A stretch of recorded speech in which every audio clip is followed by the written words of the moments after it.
hungry Trilobyte podcast would like to start by acknowledging Soonercon. Join us for Oklahoma's premier pop culture convention. Soonercon returns June 20th through 22nd, 2025.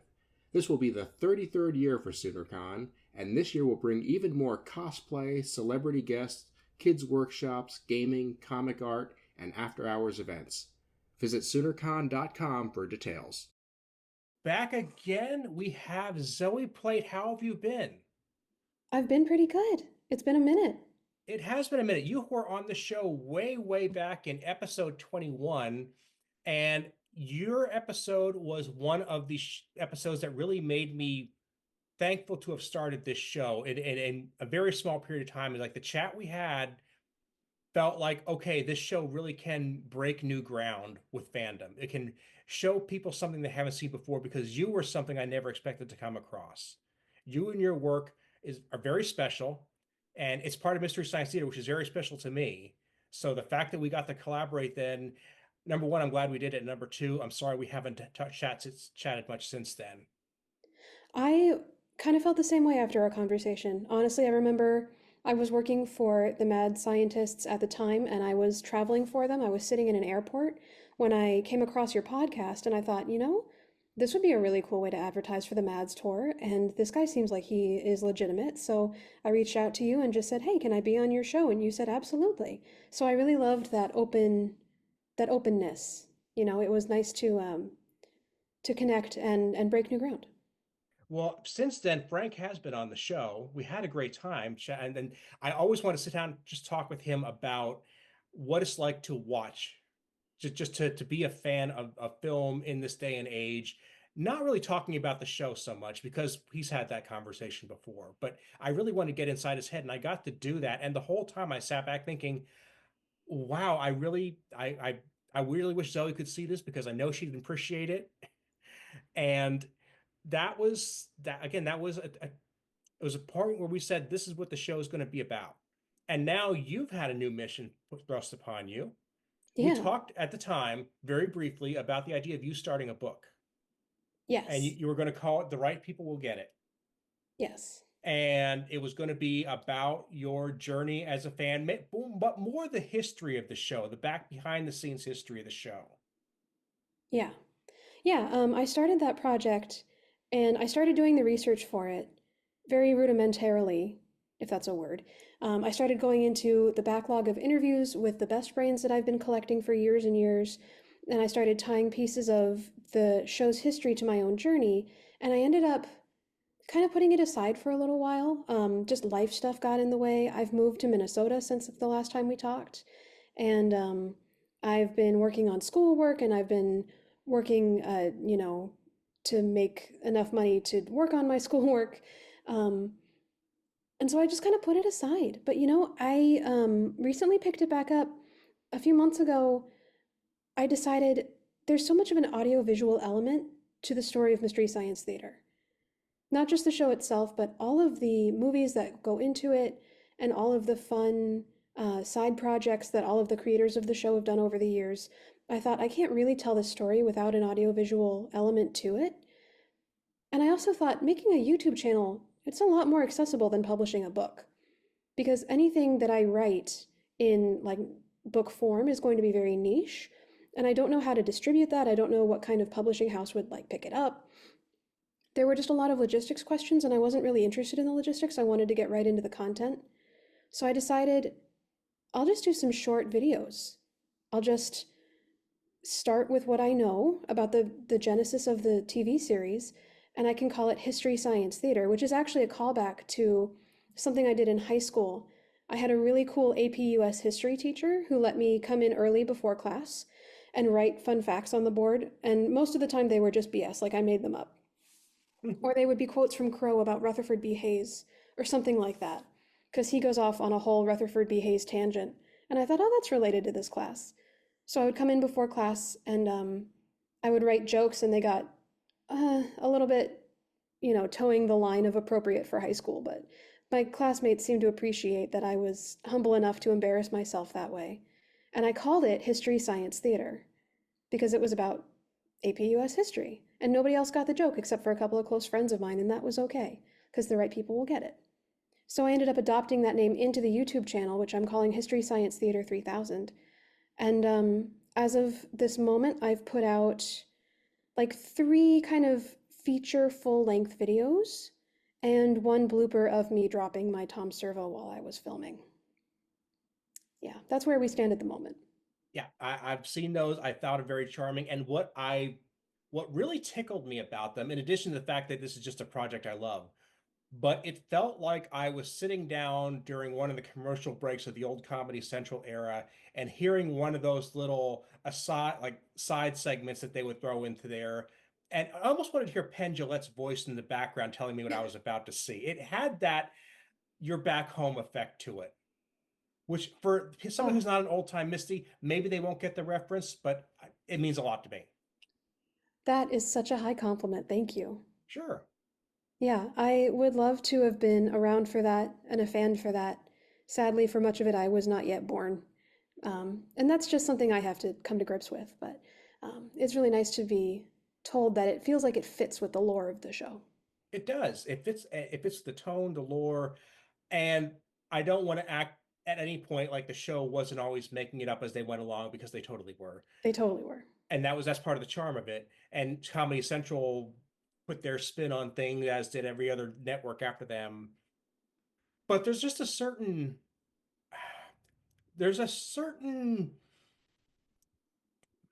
environment that was created at that time that the fans just kind of baked themselves into. The fact that it was part of the Comedy Central world, there was a type of programming that defined them then that really doesn't define them now, and most stations don't define themselves with the type of programming anymore. It's you get every show has every channel has a baking show, and every channel has a reality show, and every channel back then, like Comedy Central, like you had MST3K and Monty Python and a very select type of stand-up comedy and short attention span theater. It's like they were going for a brainier type of comedy than you would see on any other network. And that was something that people got then that is gone now. Oh, I agree. I've been reading books about the history of the show, people who have put together in a lot more nuanced detail anything that I knew before as part of my research for the channel. And I've been reading about how, having a 72 or whatever minute episode of Mystery Science Theater was really handy for Comedy Central when they were starting out because they were one of the first channels to be 24 hours semi-nationally or nationally. So they were filling time slots at 3 in the morning. And that was handy to have a long series. But then as the Comedy Central channel kind of picked up, they got more programming and they needed to make space for stuff like South Park and Jon Stewart. And that ended up being really crucial to defining the channel's tone as well, but it just doesn't have that same sort of charm. Maybe early Daily Show and South Park did, but at least now those shows are continuing and they don't have that charm of like, oh, I'm watching something that 5 Midwesterners put together over their lunch break, which is so charming. Yeah, and that there was also Almost Live, which was it had a very MST3K feel in that it was basically a bunch of stand-up comics in the Pacific Northwest in Seattle just cranking out weirdness, and that Comedy Central aired them for a few years. The show never belonged on national TV. It just plain didn't because it was so regional. But me in rural Pennsylvania thought it was the shit. And I'm like, Right. I love this. And Yeah. I shouldn't. There's no logical reason I should love this show, but I do. And that's what you lost when you got to the South Park era. And I was a South Park fan. I have nothing against it, but I'm saying it's a defining point that you could see we lost something here. Yeah, because I think the channel switched its programming from really niche jokes that only a handful of people will get, but everybody will get at least one joke. And they switched that over to basically topical pandering, which, I have some problems with South Park, otherwise, I enjoy it.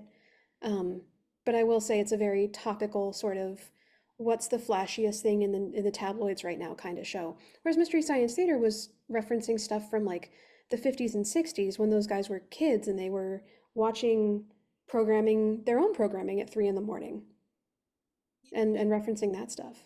MST3K was the first time I could think of where you had that moment. It's a meme now, but it says core memory unlocked. It's Yes. like they had a way of reminding you of something you didn't even know you remembered. and, and they would jab at you, and then you would laugh because you're like, "Oh my God, I can't believe somebody else knows about that." And like I said, jokes from the 50s and 60s that they were just bringing back up again. And the fascinating thing that I'm finding is that that whole core memory unlocked theme is becoming meta in that Mystery Science Theater is the core memory that gets unlocked. Like it has Yes. become, it's old enough now, it's what, 36-ish years old, that it has become a core memory for a lot of people in their early childhoods, including myself. I think I told the story in one of my episodes on my channel about how when I was a little kid, I found my dad watching the movie after I had gone to bed. I got up out of bed and came into the living room and saw him watching it. And I didn't really understand, like, I was way too young to get the comedy, the sense of humor, but I did catch on to the premise. And I started throwing out riffs of my own. And of course, I was mostly just noticing stuff on the screen. Hey, that guy's got a funny face. Hey, what's up with your hairstyle? Just crow style, very rudimentary jokes. And he turned it off right after that. But it became a core memory because it's one of the first memories I have is Crow's silhouette in the theater. And now when I talk to people, they look at I have this giant Mystery Science half sleeve on one arm, and they go, "Oh my God, I remember that show. Oh my God, I used to watch that here in Minnesota." It's really great. I don't know if we talked about it when I was on with you last time. I don't know if I've ever mentioned it in the show at all, but maybe I have. And if so, I apologize to the listeners. When I was about 11 years old, my family made the decision to get a satellite dish, which was not the satellite dish that we have now, where you can go to like, Dish Network and whatever. No, this was Yeah. the old gigantic, bigger than your car C-band dish. It did not work well. We got like, we were supposed to get like 500 channels. We got like 17 reliably. And we did not get any local channels, which is the thing that nobody really worked out. It was a problem that really wasn't solved. So we stopped watching anything resembling normal TV. Your Sure. ABC, NBC, CBS. I was not watching The Simpsons like every other freaking person my age group was because I couldn't get the Fox network. Oh gosh. But Oh, I could get Mystery Science Theater. yeah. I could get Disney Channel. I could get Nickelodeon. And I was watching this stuff at, again, 2 in the morning because let's just say I was a weird kid. And every time I tell people about that, they're like, "Oh, you suddenly make so much more sense to me now." Isn't it amazing how one small decision can become so seminal? Like Mhm. the dish that your parents bought when you were a kid ended up informing so much of who you are as an adult. I love that that can happen. And I don't regret it for a second, even though it was so frustrating to like have everybody talk about this cool show Home Improvement they were all watching, and I'm like, I've never seen this. I know of it, but yeah, it's like MST3K. I could tell you every episode. I've watched since at least the very beginning of season 2. I might have even seen the tail end of season 1. Nice. And isn't that such a Misty experience too? Because that automatically means that you're selecting for people who have seen the show. Mm-hmm. And the show selects for people who like it. So you're just finding the right people. And that exactly when you realize, because I wouldn't have this conversation with somebody that I didn't think would appreciate the weirdness of it, and the fact that when you're like able to find Korean lawn bowling at 3 in the morning and you're enjoying that. And people don't realize that Disney Channel wasn't always all Disney stuff. They used to show monster movies on it at that hour. Oh, really? Old classic movies that had nothing to do with Disney other than they could get the rights for them. And that was my jam. Absolutely. I wish they still did that. I wish kids had that. I do too. And they have a lot of other things. I mean, I can't really feel too bad for some kids today in some ways, but yeah, to have it delivered to you on a silver platter like cable did for us in our day, I don't know how they're going to replace that. Yeah, I think that the overwhelming amount of media that's out there now is just that. It's too much. And Hmm. people don't know how to sort for the cool stuff because anything that could have like a cult following because it only exists at 2 in the morning, it actually exists online at all times of day. And everything exists online at all times of day. So how do you find the good stuff? How do you create those little I won't say cliques, but like those small groups of friends who, man, did you see the episode last night? Yeah, oh my God, do you remember this part? That doesn't really happen in real time anymore. it's very difficult, and it's more difficult by the fact that so much of that content is dropped in big chunks where you just, if it doesn't make that immediate splash, it gets ignored because there's another big chunk coming right after it. Yep. With a show like MST3K, they could count on the fact that people would discover it week after week, little by little, Yes. and the keep circulating the tapes, the word of mouth, the fact that they were okay with people just saying, "Hey, just send tapes to your relatives and let them know about the show."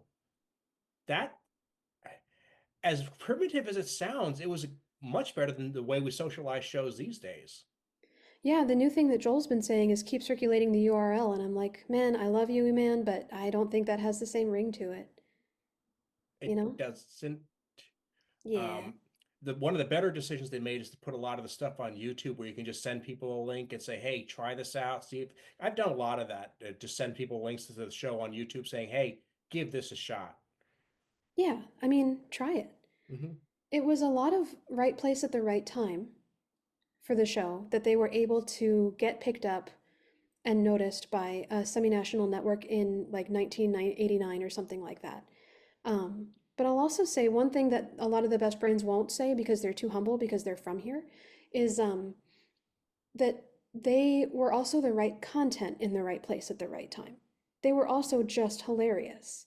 And they existed in such a spot in history that it's really hard, even just a couple decades later, like now, it's really hard to be that funny guy who just kind of throws something together in his garage and then gets noticed because there are too many of them and there are too many ways to be seen so that it feels like nobody is seen.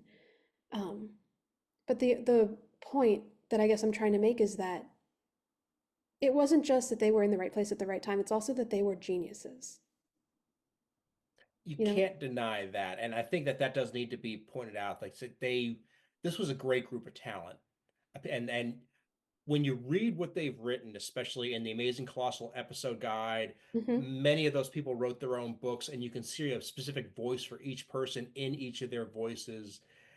There was not a loser in the bunch. No. Every single person contributed, every single person made that show something special, and it deserved to win. Oh, absolutely. And it's funny when you say there wasn't a loser in the bunch. I think that they all kind of considered themselves the loser in the bunch.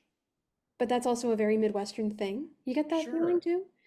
And then, like, reading, Frank has a book that he put out a few years ago, um, 25 Mystery Science Theater 3000 episodes that changed my life in no way whatsoever. And I think in the very first one, he's talking about side hackers because that was the first episode that they realized, oh, we have to screen these movies before we start riffing them because there could be horrific content in these movies. And then they gave Frank that job of screening the films. And he talks about it like, oh, yeah, I was kind of the guy who didn't have more than one skill. Like, I was a comedian, but I couldn't build stuff, and everybody else could build stuff, and I was afraid of a screwdriver. And I'm like, dude, you're probably the most recognizable, at least human face from that show. And one of the most beloved characters of all time is just TV's Frank. So it's part of the charm. It's also very frustrating that they won't recognize how charming they are. And yeah, I never realized it until you just said it so right now. But yeah, they all kind of just really downplay their own contributions no matter what, no matter how great they are. And even Mike and Joel, who were literally the hosts and spearheaded several different parts of the show in its history, were all just like, yeah, I went in and did my job, and yeah.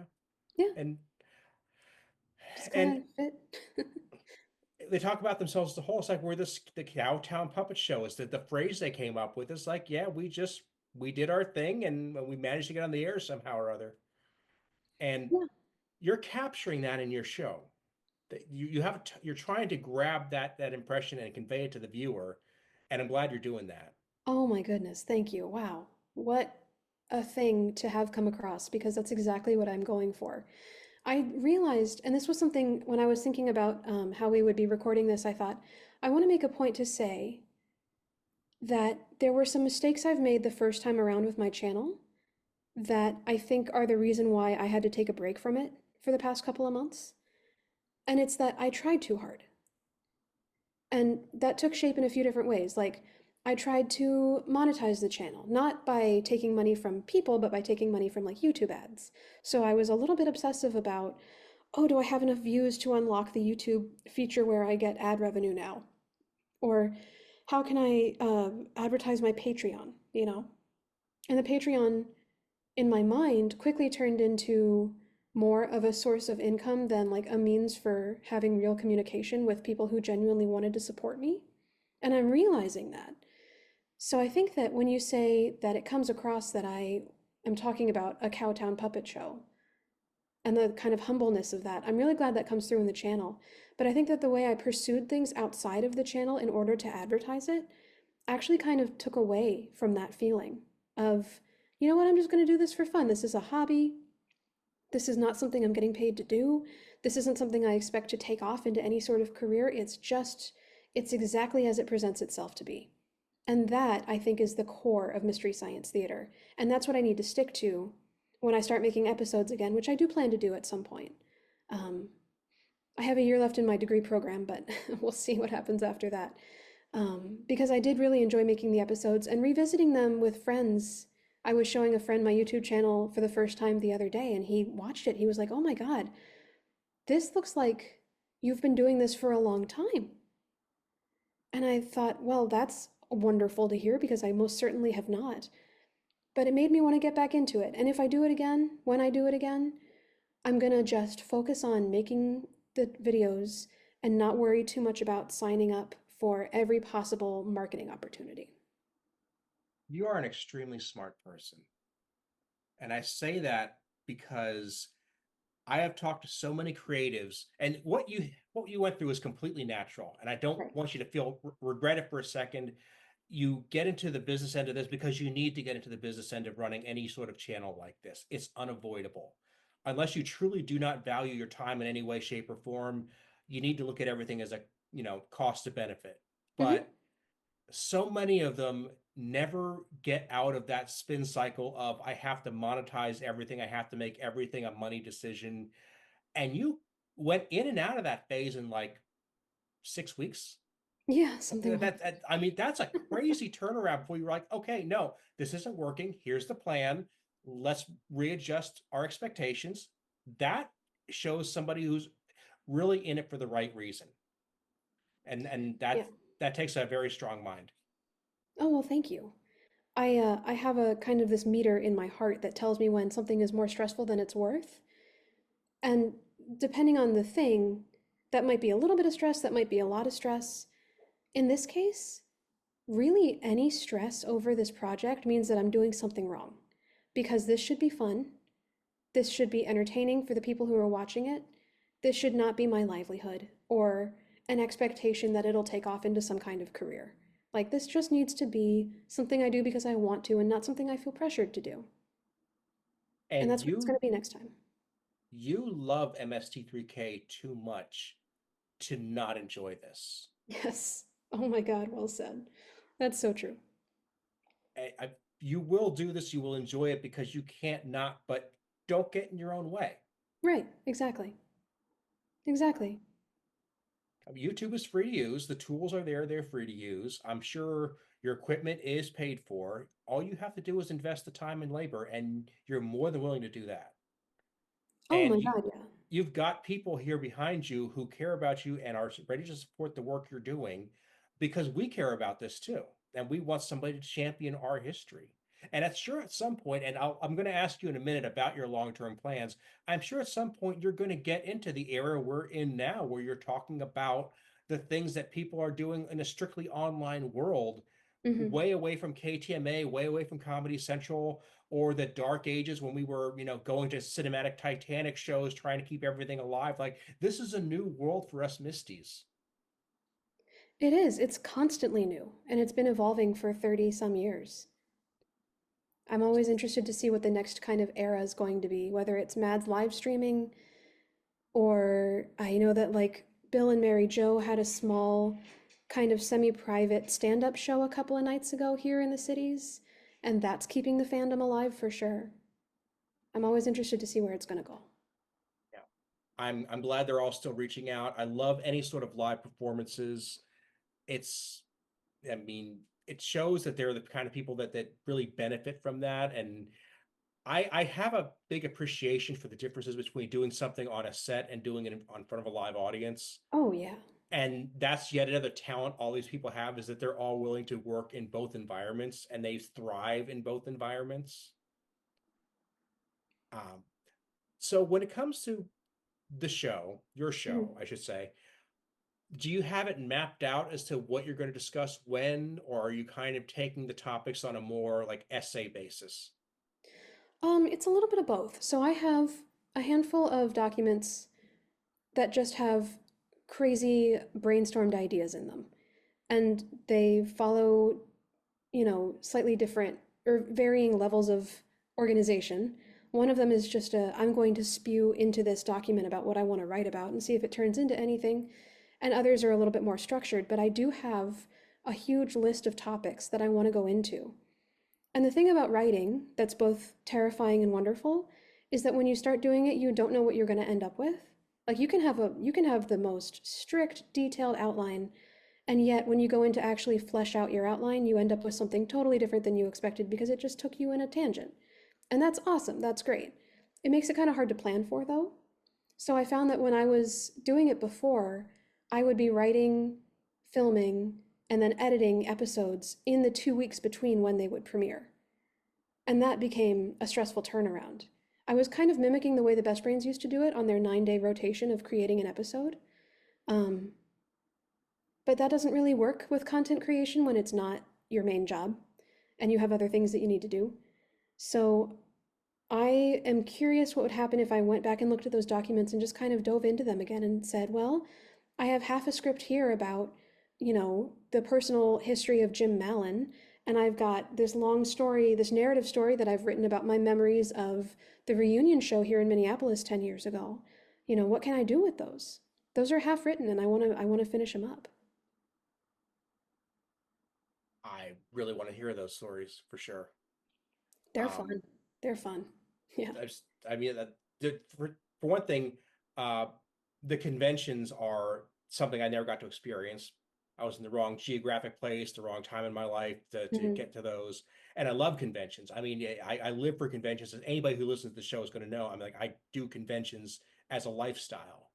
So to miss a convention for my favorite show because it's no longer happening hurts.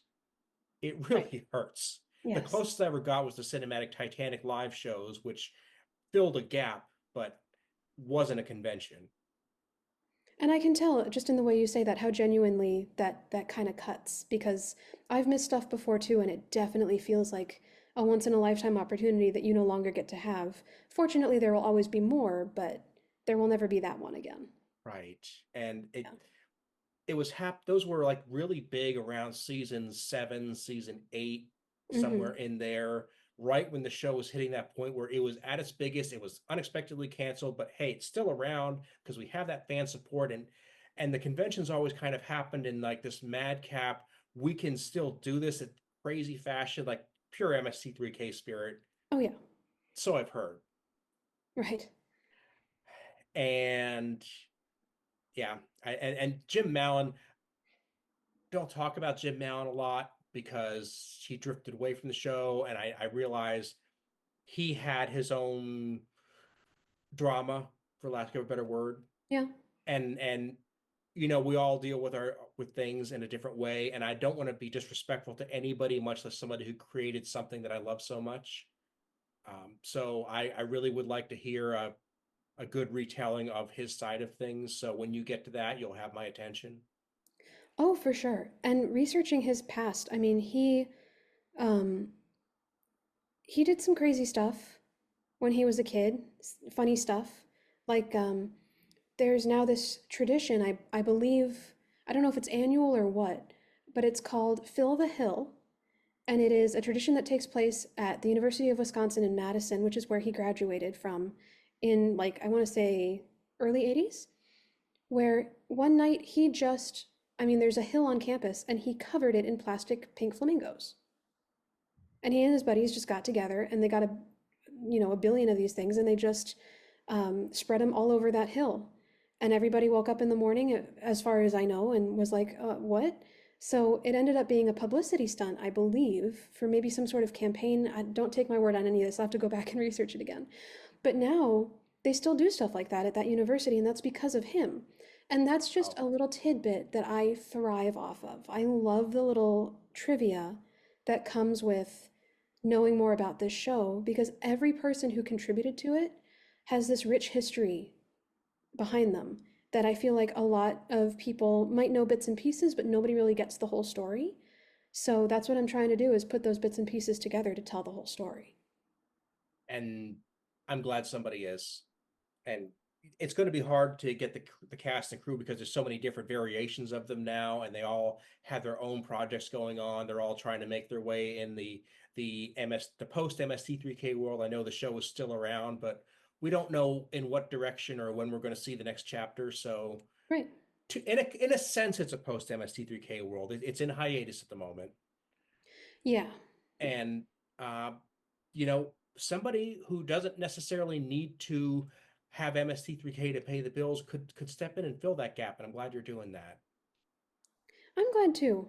I there's a little bit of like humility of nominating myself to take that role, but it's also just something that was open for somebody to step into. And I definitely have the brain that clamps down on information related to my special interest. So I've got no memories from like important moments in my life, but for some reason I know all the best brains' birthdays off the top of my head, you know? Like you see Sure. it once and it just becomes ingrained in your head. Um, so that's been helpful. I will say as we get farther in time, and it will be somewhat chronological going through the history of this show, I'm going to know less and less, and I'm going to have to do more and more research and find more resources.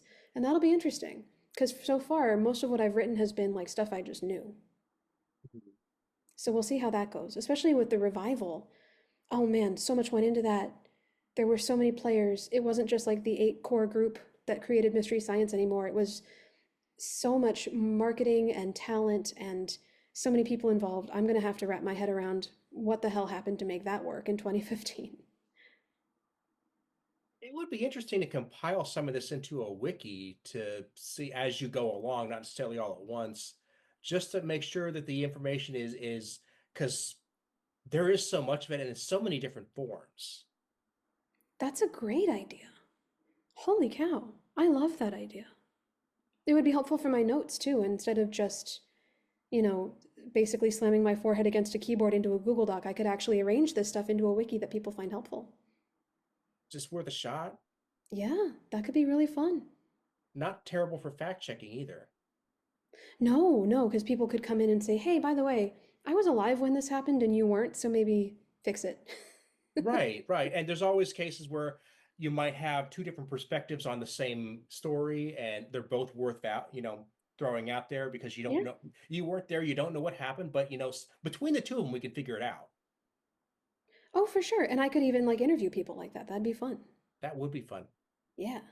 And those interviews could possibly go into this channel itself. Yeah, absolutely. I, That could I, be its own video. I mean, I've heard people do interviews and then put them on YouTube. I might have seen that happen once or twice in the past. Oh yeah, you've come across that in your life? Once or twice, yeah. Once or twice. But I mean, there's just so many ways we can do this, and it's so much fun. I'm just spitballing here because I just love the idea so much. And so, do you have any ideas besides this? Any other content you might be throwing on the site? Yeah, so there's a variety of genres I'd like to check out. Hmm. I've written some music. I've done some like visual artwork around the show, and I'd like to compile all of that into one place. And it could definitely be the channel.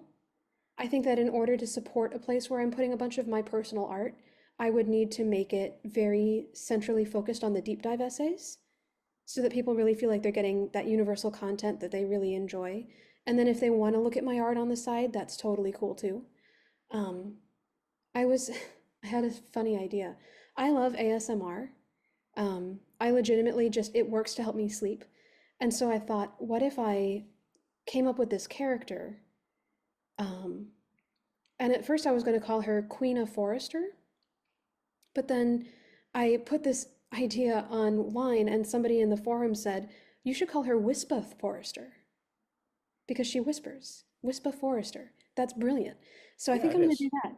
And it'll be a character. If I've always wanted to try making ASMR, and this would be the guise under which I could do it. This would be my platform for it. But I could make a character who I was just spitballing like she was one of many quote unquote daughters of Dr. Forrester who were really just like clones, and he made a million of them, and a bunch of them didn't turn out quite right. And in this case, Wispa is a clone who is technically sisters with Kinga, but she turned out too nice, and all she wants to do is help people sleep. So she doesn't make for a very good evil scientist, but like she's still around and she comes out of cryogenesis sometimes to make videos to help people sleep. And I thought that was a hilarious idea. So I'll probably do something like that, something a little bit genre bending. Anybody from the show in the writers room will be so proud of you for saying that right now. That is Yeah, that is that is one of their best right there. that is an inspiring idea to me, and I'm excited to do it. It wouldn't be like ASMR for profit, it wouldn't be like the main point of the channel, it would just be something I would do occasionally if I had a funny idea. And it's something I've been working on in the kind of the back of my head for a while. So I'm glad to get some support for it. Well, sure, absolutely. I mean that's what we're here to do, is to just kind of support these efforts here. I tell people, I talk about our inspirations and our success stories. I have people on who are from the show. I have people who on who are involved in the fan efforts behind the show, and they all have a story to tell Oh, yeah. because we're all one big community in some way or another here. Oh, absolutely. And I feel that. There have been so few moments of drama in the, oh my goodness, how long has it been? 14 years that I've been a Misty? Um, People will occasionally not get along, but they're usually pretty respectful about it. We haven't had to take whole servers down because people were being disrespectful. There haven't been any blow-ups that I know of between the cast and the fans. It's just been pretty chill. It's been harmonious. And I love that it's a community that we can just kind of tap into. And if you make something, just post it. It could be anything. And people will say, oh my God, that's so great. You should make more of that. And it's an inspiring and uplifting place to be. And the last time we got together, uh, we used the expression "it's okay to be smart," which Yeah, is, I think, an attitude that MST3K championed yeah, because they had jokes that you had to be smart to get, and they encouraged that. And that's kind of the same thing. It's like it's okay to be creative. It's okay to be funny. It's okay to have a good idea because the world right now is so full of bad ones yes, that it's almost like you just feel like you have to get lost in that, and you don't. It takes a lot more to fight against it when you're against the tide, but yeah. you can do it. And there are people here who appreciate you doing it. Yeah, you can fight against that tide. And that's why when I made a Misty, I know that's a green flag. Because I know that person is understanding of this concept that if you have an idea, just freaking do it. Just put it out there. And maybe you'll only get a couple of viewers, but it doesn't really matter about the quantity so long as you've got the quality. And if you touched a couple of people's lives and you helped them, then you've done something worthwhile. And a couple viewers right now could be thousands in the future. I Yeah, mean, people yeah, keep discovering classic MST3K even today. Just because you didn't make that viewer today doesn't mean you'll never make them. You were not even born when the show came, and yet it's a huge part of your life now. yeah, exactly. And there's no predicting that. There's no accounting for that. So you might as well just make a thing, and maybe it won't blow up until it's posthumous, but at least it'll blow up. Or it could, and it could help a lot of people. I mean, this channel that I put together, I started it right around New Year's of this year, and by like the end of February, I think I had something like 3,000 subscribers, which just goes to show that I don't think I did anything particularly amazing. I think I just had a cool idea that fit into a niche that hadn't been filled yet, and access to some basic editing software. You know what I mean? Like just make your thing. Just put your voice out there. And without throwing any shade to other YouTube channels, Hmm. because everybody's doing their own thing, and I'll never be down on anybody for giving it a shot. But if you were to cruise around and just look up MST3K history, MST3K, the backstory, you're going to find videos that are basically some guy getting up there and regurgitating what's written on basically Wikipedia and the first 3 TV Guide articles he could pull off of Internet Archive and talking about it like nobody's ever heard of the show before but him. And that content has a place, and that's great, but yours is more thoughtful. Yours is more personal. And that's the kind of thing those guys could never do for any, if you held a gun to their head, they couldn't pull it off. And like you said, quality is really what matters. It's hard to be vulnerable on the internet. It's easy, but it's hard. It's hard to be non-anonymous and vulnerable on the internet. And I think that a big difference between my channel and maybe some of the other channels that do mystery science content is that other channels will talk about it for like an episode, maybe 2, but it's also spread out over other topics, whereas mine is extremely deep dive into one specific thing, because I want to get all the details, I want to get all the history on this one topic, and I'm not going to water anything down necessarily by spreading my scope to other TV shows or other sci-fi ventures. So I have seen some of the videos that you're talking about, and I do think it's wonderful that people celebrate this show as if nobody else has ever seen it, because that's how special it is to them. Mm-hmm. They're excited about it, and they feel like they've discovered something and they want to show it to other people. I think that's great. But there are a lot of getting started guides out there and not a lot of deep dive essay videos like the ones I'm doing. Yeah. And I said, I never want to throw shade on anybody else because their content all has its place. Mm-hmm. I do get a little annoyed when people are like, well, Manos, the Hands of Fate is objectively the worst movie ever made. And I'm like, really? Because I could argue that. Yeah, and in fact, the best brains do all the time. And they change their minds. They change their mind. They never are consistent across interviews. If you look closely over time, they'll say whatever bad movie they recently watched is probably the worst one they've ever seen.